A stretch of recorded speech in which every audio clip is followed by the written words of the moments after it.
So it's been a crazy end to the transfer window, and like we just need to catch up on this. I want us to look at winners and losers, and transfers that caught your eye, just generally speaking. And hey, for you guys watching out there, you can always comment, hit the subscribe button. We're growing. We'll get there eventually. But Susu, let me start with you. Winners, and then we'll do losers. You get to pick four winners and two losers. As in winners, as in the whole team or A players? player, which one? Okay, I think for the winners, I'll do two players and two teams, and for the losers, one player and one team. Okay. Yeah, yeah. So I think for my winners, for a team, I'll go with Liverpool, of course. Why? That's very clear that I mean they have got a lot of quality in, and I feel like they've renewed the squad. If I mean not every transfer works out, you know how these things are, but the incomings they have, you look at their squad and the players that will need to be replaced eventually. I think aside from the Maguire deal breaking down in the last minute, it's a 10 out of 10 window. That's the only blemish in their window because they've managed to replace Trent with in two ways. Either you put Soberslai at right back, which we are seeing is a plan. You have Jeremy Frimpong who can bomb up and down. So you have something there right back. So whatever Trent was given, they've managed to figure that out. Mhm. Andy Robertson has been replaced with Kerkez. So that's not a problem anymore. Then the truth is Salah is being replaced by Isak. And a lot of people don't see it now, but that's what it is. You don't buy a like for like replacement. What you need to replace is his goals and his assists and his firepower. And that's what Isak does. And then you have Vets as well, who's another creative and attacking player. Then Eketike right now, we don't even know what's going to happen to him because you are supposed to be the starting striker. You are scoring. Now they signed a record striker to replace you. So everything about Liverpool's outlook looks great. I can't, it's just you wonder how long some of these players will last. Now, I look at Eketike now. I'm Mm. thinking to myself, is he ready to be back up for 2, 3 years? Are they going to change the system to accommodate him? Is he moving to the left? What's going to happen? I think the only person who I feel sorry for in this situation is Cody Gakpo because he's likely going to be moved to the bench because the truth is Eketike and Isak, considering the fees they paid for them not to start to be a bit much. Salah is definitely starting. Vert is definitely starting. And we know that the midfield is Gravenberch and McAllister. So I don't think there's room for Gakpo. But for me, I think Liverpool have sorted a lot of things out. Maguire might end up coming next summer anyway. And maybe Konate leaves because you are hearing Konate wants more money. He's thinking about Real Madrid, this, that. So for me, Liverpool, I believe they've done a lot of very good long-term planning. They don't have any holes in their squad that needs to be filled. Because even Allison, his replacement is right there, Mamashvili, if you pronounce it that way. He is also there. So that's a very good replacement right there. They've got the player they wanted. So I believe that this is a team that's looking very, not even just for this season, because I believe this season will be the most difficult season with this squad, actually, because everyone is trying to figure out where they are, how they fit in, and that kind of stuff. I believe that this season is where they will be the weakest. But going forward, when everyone figures out what they are going to do, how they are going to be used, and what their role is in their team, they'll be much better. So for me, this will be their worst season. But after that, after this, I believe things will be better going forward. So for me, I think Liverpool have won this window not just in the short term. I don't believe they've won it in the short term, but in the medium to long term, I believe that this window sets them up for the next 5, 6 years, which if you're able to do that in one window is very impressive. So I'll give them credit for And that. well, you said you had two winners and then two players. So you have two teams and two Ye- players. So I want to Yeah. you on that, unless you want me to go like for like with you. So if you've gone team, Yeah, let's go like for like. okay, if you've gone for a team that has done it all, then well, maybe I will go out of England then and say Real Madrid. I'll go out of Hmm. yeah, I'll go out of England and say Real Madrid. I look at what they've been able to do. Look, they brought in Trent Alexander-Arnold, whom you mentioned. A lot of people don't have a lot of faith with him, but let's be truthful about this. Trent Alexander-Arnold is one of the best right-sided defenders in world football, irrespective of what you think about him. The fact that he's Let's say right-sided players who play in defense, not right-sided defenders. I think we right should side, whatever, clarify. he's a right-sided defender. Whichever way which is why I said Not right a right-sided defender. defender. I didn't say a right back. You know, they brought in Dean Howson. They've brought Boys, yeah. Yes, they brought in Alvaro Carreras. They brought in what's the kid's name? Franco Master Antonio. And then they brought in, more importantly, they brought in Xabi Alonso. And I think if I look at just the sheer balance of what they've been able to do, um, I think they balance out quite a bit better than what we saw last season. And they will grow to understand Xabi Alonso a bit more. So long term, I pick Real Madrid as the winners of this. They spent money decently. I think they will get a lot of value for money from somebody like Alvaro Carreras. They will get same from Dean Howson. They will get same from Trent Alexander-Arnold once he settles down. And so for me, yeah, like for like, you pick Liverpool, I pick Real Madrid. Maybe I like the Real Madrid window as well, but I just feel like they need another midfield profile they don't have, a more Toni Kroos type player. So I believe right now, what I see is that either Valverde, Bellingham, or Camavinga has to teach themselves some of those skills. You don't need to be like for like. You just need to have a bit more patience and tempo in your game. These are young players, so they can learn. But Bellingham, I just don't see that's becoming his game. I feel like that's a waste of his talent. The reason why this market is so good and well balanced for them is, guess what? It gets Aurelien Tchouameni to play in his actual role. And I think Aurelien Tchouameni, and we've seen it in the first 3 games that Real Madrid have played, once he settles and he plays in that midfield role, they will not miss too much from Aurelien Tchouameni. He's a good hybrid midfielder. He's not yet at the passing level of a Toni Kroos, the intelligence level of a Toni Kroos, but I think he's a very usable player in that role. Oh, yeah. That's why I mentioned here Camavinga as well. Those guys, one of them needs to learn the role. That's how I feel about it. And I just feel like it will take time. And there's no guarantee that they will learn the role. That's my only issue with their window. But you're right. It's been a very, very good window. They've done a lot of very good things, like you said. They've addressed some problem positions. So I'm happy for them. Let me hit you with, since I've done a winner on teams, let me hit you with a loser on player. Loser on player. Zubimendi. Zubimendi. You think so? Certified flop. I'm betting my house on Zubimendi struggling. Are you sure there's not Ghanaian chauvinism? Ghanaian chauvinism. This has masquerading as analysis. No, this has nothing to do with that. This has nothing to do with our third party. I just don't think that Zubimendi will cut it for Arsenal at the level that they need to cut it. I don't think that he's a very good player. No two ways about it. But I feel Arsenal requires someone with a bit more variety to his game. He hasn't settled down fully yet. We will see that when he does. But we've seen the full gamut of what he presents at Real Sociedad and for the Spanish national team. I just think that in the end, the significant legs required to play in the EPL over the number of games, the diversity that what is required from him, I don't think we will see enough of that. Being the tempo carrier of a team like Arsenal, he will be decent, but I don't think that in the end he becomes a breakout star like people are expecting him to be. So for me, Zubimendi, certified. And the fees and the fee is high. The fee is very high. Exactly. Let me see. Zubimendi cost what? 70 million euros. Yeah, it's a high fee. Yeah. Yeah.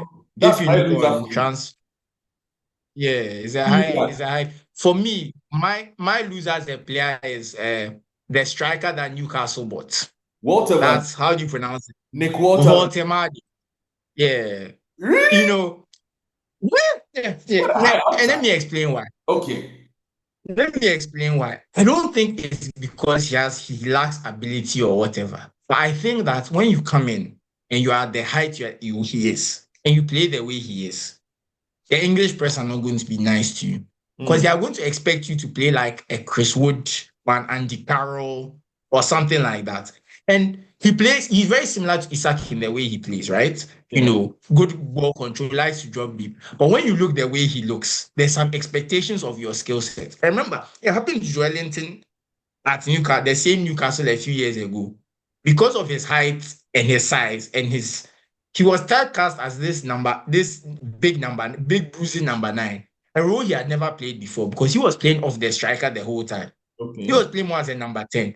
He's now moved into central midfield and that kind of stuff. So I think ultimately, the reason I say he'll be a loser, not because of ability or things, but I think his reputation in England won't be good because he's going to be typecast before anything happens as this big bruising number 9. People are going to expect things of him that he cannot do because despite his size and his frame, he's not that type of player. That's not his skill set. So people are going to expect him to do things he cannot do. And because it's such a physical league, they are going to, when he gets into these physical battles with defenders and he doesn't look good, people are going to be like, you at your big size, you're not doing anything. And then the fee, once there's that fee on you, if you're not, look, the only way he fixes their problems, if you are scoring goals, the way you play doesn't matter anymore, right? Yeah. Because you're scoring goals. And people are like, oh, I wish he played this way. And they can just say, well, he scored the goals. But I'm not even sure he'll score the goals because I don't know. I'm not sure about Newcastle's window, to be honest. Okay. Because when you are not getting your first choice targets, you are getting to your second and third choice targets. These are how it's like what your plan is and what actually happens becomes different. So for me, I'm very scared for him just because, not because of his ability. I think if he had gone to another league or another team, he would have been fine because they might not have been that expectation that you have to throw your body around, be some big guy. Because in other countries, you understand that there's different, but once they see you like that in England, there's that idea of this is how you play football, and he's not going to fit that mold. And I think it's going to be very difficult for him. And you know how the press, when they get on your back, they don't leave you alone. Yeah. And no, the shoes he has to fill in replacing Isak. Remember, Isak won them their last trophy, their first domestic trophy in what, how many years? So there's all this baggage he's coming to fill. And I'm just not sure that he's the man to fill that role just because there's so much baggage. The expectations down on him, it's a lot. Then let me pick Alexander Isak as my other loser in this for Liverpool. Since you are picking the welcome, baby, you look shocked. like Cecily's like, yeah, what's wrong with Godfrey today? It's not what's wrong. I'm just very interested because I'm Okay, not sure about here's the the thing. fit right now, but Yeah, so the first one is the fit. Second one, what exactly is he coming to do that Mo Salah has not done? He's 26, Mo Salah is 32, so eventually somebody will say Mo Salah will fade off. But I project Mo Salah being Mo Salah for another 2 years. Okay? And in that space, I do not see Alexander Isak, whose track record of goals, and I'm looking at here right now. He has never scored 20 non-penalty goals in a season. He has hit double digits only 3 times as a professional footballer. You just went and spent close to 150 million euros on this chap who, if things are the way we see him, might have to split time with Hugo Ekitike as well in order to get minutes. Unless he wins the Ballon d'Or, you are never going to be able to justify 150 million. So for me, certified loss from the start. Because unless he wins the Ballon d'Or, there is no way Liverpool are going to be able to. Because if, okay, he comes in, they win the league. Last season, Cody Gakpo threw in goals. Luis Diaz threw in goals. Mo Salah scored record numbers and assists. You will get the goals from the way the Liverpool team is designed. Everybody chips in with their goals. So how many goals exactly does Alexander Isak have to score for us to look at it as analysts and say, this is worth 150 million euros? How many goals does he have to score? So for me, I just look at that and say, certified well, loss. I'm glad you said that because it's a similar issue with Florian Wirtz. Not that I think he's a loser, but when you start talking about justifying your fee, someone like Florian Wirtz, he's never going to justify his fee. Because if you remember, there was a game Paul Pogba gave 4 assists. Yeah. Then they asked Roy Keane, are you impressed? And Roy Keane said, I'm not impressed. I've paid £100 million or £90 million, whatever for you. You better give me 4 assists every game. That's the standard. Do you understand what I'm saying? Yeah. So if you are holding him by that standard, he needs to get 5 assists a game, which is not happening. So I get you. I think Isak's position is difficult, but the truth is, like I said, the whole idea is that Mo Salah is eventually not going to be Mo Salah one day, and Isak is going to have to step up. I believe that that's when it will be fair to judge him. I think Do you see Isak's time do you see a Mo Salah type of step up for Alexander Isak? Is that what you see? Because that is what it will take for this to be a success. To hit 25 goals and 20 assists for the next 5 years is what it will take. Because that is what basically Oh, I mean, provides. Salah is more like Salah's average is more like 20 goals, 10 assists. So let's just put it as 30 goal contribution. So if he does 25 goals and 5 assists, well, it will be different. It won't be the same exact output. But if he can become a 25 Premier League goal striker for the next 5, 6 years, I think they've gotten value for money. But you don't see it. That's the thing. You don't see it in his future. I can see it. Well, let's You see. don't see it in his Let's see who Liverpool gets to support him to get those goals. Like I said, because they'll still have to bring in one more attacker because he's supposed to replace the goal output. So maybe they'll bring a winger to help create. Maybe Florian Wirtz behind him. So let's see. But I agree with you. Considering the fee and that kind of stuff, it will be a very difficult one for sure. Okay. And then let me give you another winner. And then you can pick another winner. Let me see. I like Eberechi Eze to Arsenal. I don't know what you think, but I like Eberechi Eze to Arsenal. He's a player who has grown on me, over a period of time. I like the fact that he's one of the most efficient footballers I've ever seen with the football. Doesn't lose the ball unnecessarily, efficient with his shooting. His take-on rate is more than decent, impacts games at the right time, proficient from set pieces. He's not the quickest, but there is a diversity to his usage. And for a team like Arsenal that relies heavily on Martin Odegaard to provide all the creativity in the team, and also Bukayo Saka, who ends up creating for himself in order to score most of the time. Bringing in a presence like Eberechi Eze at this time is something, especially with his Premier League experience and the ability to hit the ground running when he starts getting those minutes. I don't see a loss in this for Arsenal. I really, really like that move.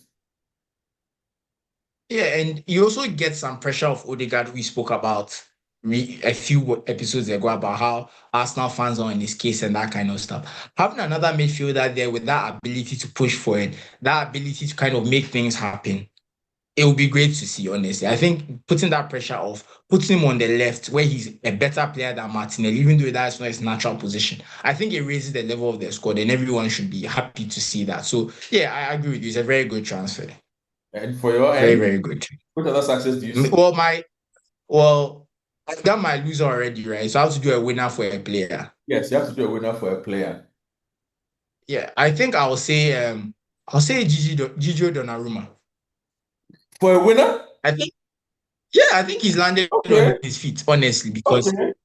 I also don't think Pep Guardiola is going to last as long at City as we would think. I think this time at City is coming to an end. So that whole idea that Donnarumma can't play with his feet and that kind of stuff, I think we won't see much of it. And I think this City is more open than they've ever been. So Yeah. Donnarumma's shot-stopping ability is going to be more crucial than it's ever been. And I believe it's going to raise I think it's going to help him a lot because he is going to be saving them. He will have to save them. The one thing I do fear for him is that for someone so tall, he's not as good in the air as he should be. He's going to have a few Onana moments where he drops the ball and things which people won't like. But I think he's landed on his feet because when you're a keeper who basically everyone in Europe, no top European team was looking at him. He looked at Emi Martinez. Emi Martinez is stuck. And Emi Martinez is now being integrated into the team. And apparently it's his birthday. So Aston Villa said, happy birthday and welcome back. So look, he's managed to avoid an Emi Martinez situation because Luis Enrique is ruthless. He was good. He would have put Donnarumma on the bench the whole season. He doesn't care. So Yeah. I think Donnarumma has landed on his feet. So I think in terms of someone who's a winner, he's definitely won because that escape that he's made, it could have been very bad for him. So I'm happy for him. I am not a big fan of Gigi Donnarumma as a goalkeeper because I prefer to look at his entire period at Paris Saint-Germain. He had a brilliant season last season, and I've spoken about that in other episodes of this podcast for those who've been watching.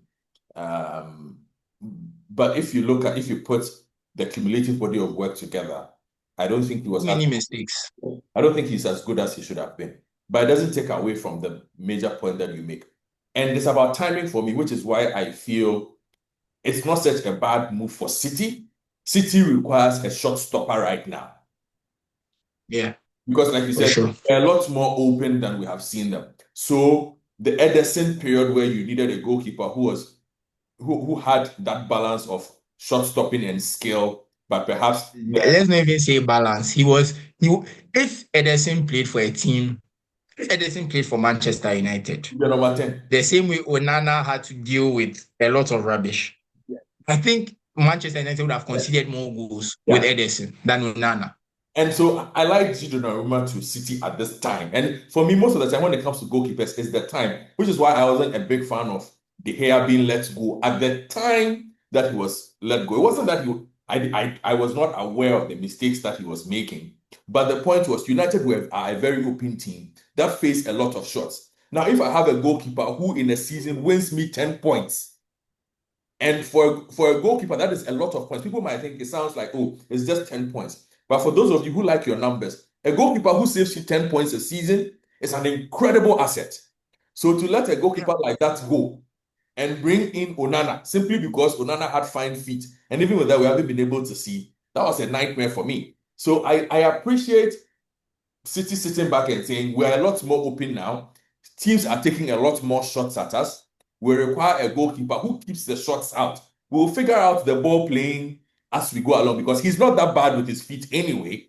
But at this moment, the priority is on the shot stopping rather than on the ball playing because his defensive line is also not really the best at the moment. They are not as cohesive as they should be. So that is something for me, which even brings me to another goalkeeping question that I must use. And I am utterly disappointed Manchester United didn't go for Emiliano Martinez.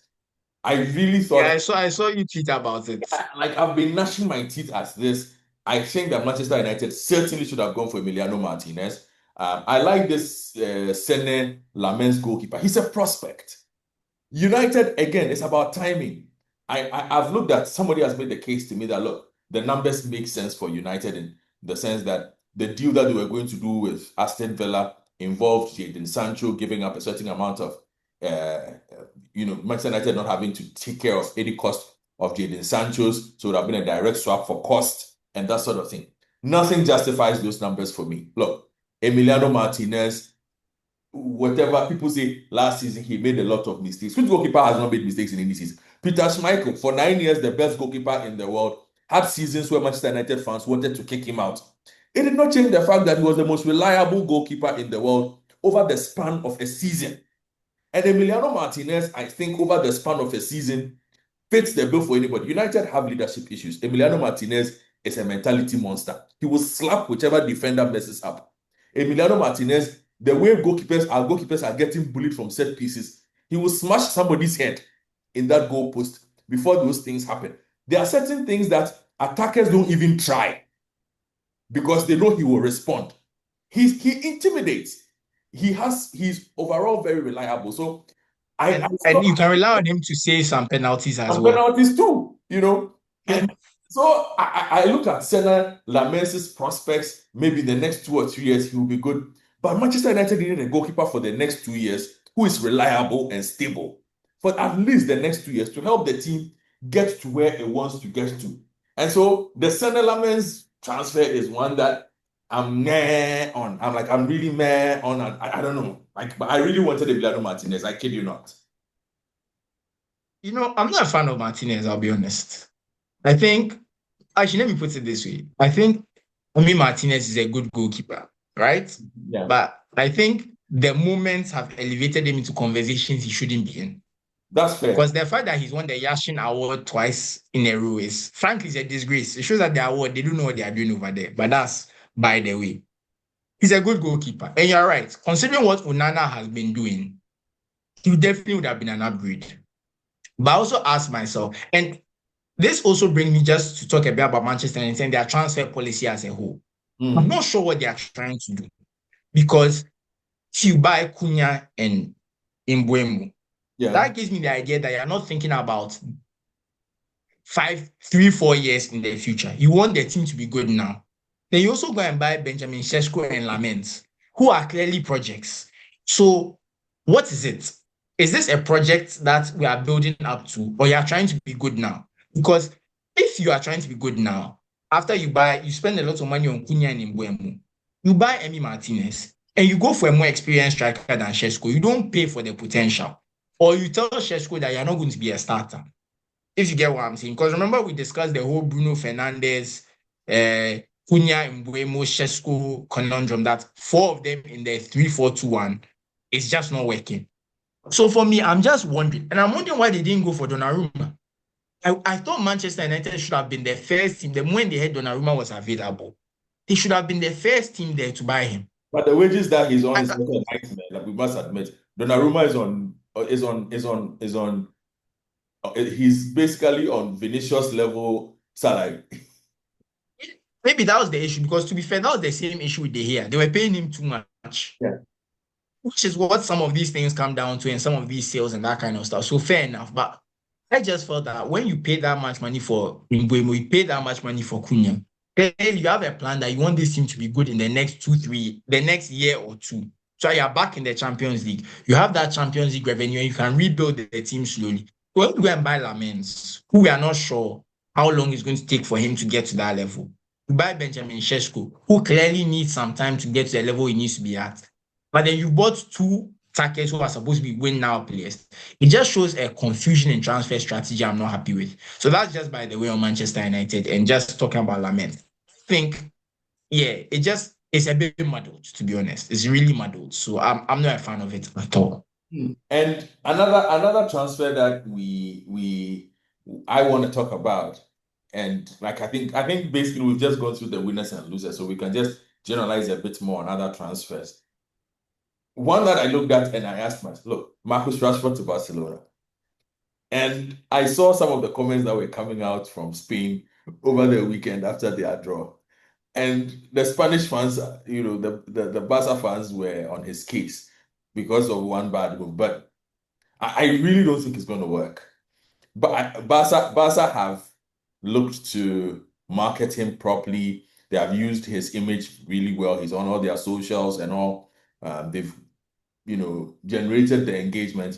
But he didn't bring him there to generate engagement. They brought him there to generate numbers on the pitch. And the difficulty that we've always had with Rashford back then as a player, and well, I would say his lack of improvement in certain things is what is going to cost him in Spain. People like his directness, the fact that he's able to operate with space in front of him. The way Spanish La Liga works, you have to be able to play in tight spaces as well as when the space is in front of you. Rafinha does that very well. Rafinha, but the other ability of Rafinha is his ability to just transition from a wide forward, a number 10, sometimes even looks like a number 8. He picks up some of the strangest positions on the pitch, but he's so much aware of space. His spatial awareness is perhaps one of the best I have ever seen. And he's very efficient with the ball at his feet when the opportunities present themselves. Rashford is not the most efficient user of the ball I have ever seen in terms of chance conversion, in terms of spatial awareness. And it's the little things in his game that he refused to grow when he was in England that I think are going to cost him in Spain. Because in Spain, because Barca are so ball dominant, and we've seen some of the games that Barca have played. Look at the first game of the season that Barca played. This was a team that was very, very happy to just sit back. There was no space to operate. You have to be able to operate in tight spaces to generate openings. Rashford came on and he couldn't do that. I think they took him off at halftime during that. And then other games he's come on and he's not been able to generate as much for himself as he would want because teams are ready to sit back and watch you. So if they've closed that space, what do you do then? Maybe over time he adapts and grows. But I just think that his unwillingness to vary his game as he was growing, he came because Rashford emerged as this quick shoot first player. He's remained just that, a quick shoot first player. If we go back and think Cristiano Ronaldo back in the day, right? Or we go back and think Thierry Henry back in the day, they started as speed first, space in front, skill players, but ended up becoming very nuanced with their usage of the ball, their spatial awareness. There were so many other things that they added to their game. Rashford, I don't think, has been able to improve those little aspects of his game to the point where he survives and thrives in Spain for me, that at the end of the season, Manchester United, we need him to do well so that we can collect is it 30 or 40 million from Barcelona. But Susu, I don't see it happening. I agree with you on some of these things, but I'm just happy that he's failed upwards because I felt that he was being scapegoated for some of the problems at Manchester United that had nothing to do with him. The truth is, they wanted his wage off the bill. Of It course. was that simple. And they basically kind of engineered his exit. He didn't help himself by saying some silly things. I think he wasn't wise in that situation, but I think he's been very unfairly treated by the media. And everyone is acting like he's a bad person. So to see him fail upwards, which is basically what this is, because you failed at Manchester United. Imagine failing at Manchester United and ended up at Barcelona when Manchester United finished 15th. Yeah. And he goes to Barcelona who just won La Liga. So I'm as a person, I'm happy for him. But you're right. The transfer is going to be a very difficult one because that tight space playing, those low blocks, you don't get those low blocks in England. Nobody plays those because every team in the Premier League feels like there's very few teams that feel like they don't have a right to win a game. I think Nottingham Forest and maybe Everton might be the only teams that you might face in a low block in a season. And even those ones, you only get them away. At home, they'll be a bit more proactive. Teams in England, they want to take the game to you. They might be a bit defensive. Okay, let me add Thomas Frank's Brentford back in the day. They were also used to play a bit of a low block. Generally, teams in England don't like to defend like that. They will push for it. They will take the game to you because they think that they can beat you on their day. In Spain, a lot of the teams know that if Barca and Madrid come to town, if we get a point, we've done well. So let's sit back. Let's make the space difficult. Let's slow down the game. Let's make it mucky and grimy. And that's the truth. He's not used to that. But the fact that basically, if you took about 19 other teams in La Liga, 11 of them are going to play you that way, especially when you are at home. It's a very different experience. So you're right. He's going to take every part of his footballing brain to be a success at Barcelona. And that's the issue with Marcus Rashford, his footballing brain. I like him a lot as a player. I think he has all the best attributes for a winger. He's quick, he's skillful, he can shoot. He can bring others into play when he has to. But his decision-making means that we just don't see enough of that. And for me, the decision-making you need in those low blocks, those tight games, that's what will set you apart. And I'm not sure if his decision-making is there yet. So let's see how it plays out. But like I said, for me, Marcus Rashford, I love him. I'm a big fan of him. I feel like he's been unfairly treated. So I'll be happy for him to enjoy his year in Barcelona. Even if he flops, he played for Barcelona. He's enjoyed his year. And there's nothing people can say. You Manchester United fans, you finish 15th again and you win a league title and you parade it all over you. So yeah. I'm supporting Marcus Rashford this season. And he will return to us. But just before we wrap this up, Susu, one Ghanaian transfer that I wanted to talk about, and in our last chat, I did address that. We got a last-minute move to Bologna for Ibrahim Sulemana, who plays for the national team. And that was key because Atlanta certainly looked like we're not going to give him the time of day in midfield. And Ivan Juric, if you look at some of the signings, they're bringing in even Yunus Musa at some points this season. So Ibrahim Sulemana goes to Bologna. Hopefully, I'm not sure about Yunus Musa because I've had the displeasure. But you haven't spoken about your Milan. 1 minute. Talk about your Milan transfers. Oh, it's such a poorly run club. I can't believe what I'm watching. Seriously. You don't like the transfers? No. The reason I say this is that a lot of the players that are being sold have not been there for that long. And I feel like there's not synergy between what Allegri wants and what the board is buying for him. Because I don't understand. Like, it's just, when I look at this, I'm not sure what they are trying to do. That's the issue. If you can see what they are trying to do, it makes it easier to judge. But looking at the players they bought and looking at the way Allegri wants to play, I'm not sure what they are trying to do. And that, for me, is a red flag. And that is why I'm not a fan of it. And the fact that you bought Jimenez in January and already this summer you're trying to swap him with Artem Dovik from Roma, it's a red flag. So what pushed you to buy Jimenez in January? Pay that money to Feyenoord. And already we are 8 months later, 9 months later, you decide that this isn't working. It's just too muddled. And it's like what I said about Manchester United. When you see muddled thinking in transfers, the coach is never going to succeed. You are never going to hit your aims because at least if there's a plan and the coach can't execute, that's very different. But for you to be so confused what you are doing, that the plan is not clear for people who watch their team every week, that's a red flag. So for me, I'm not happy with what they are doing now. So I think this management, they are completely confused.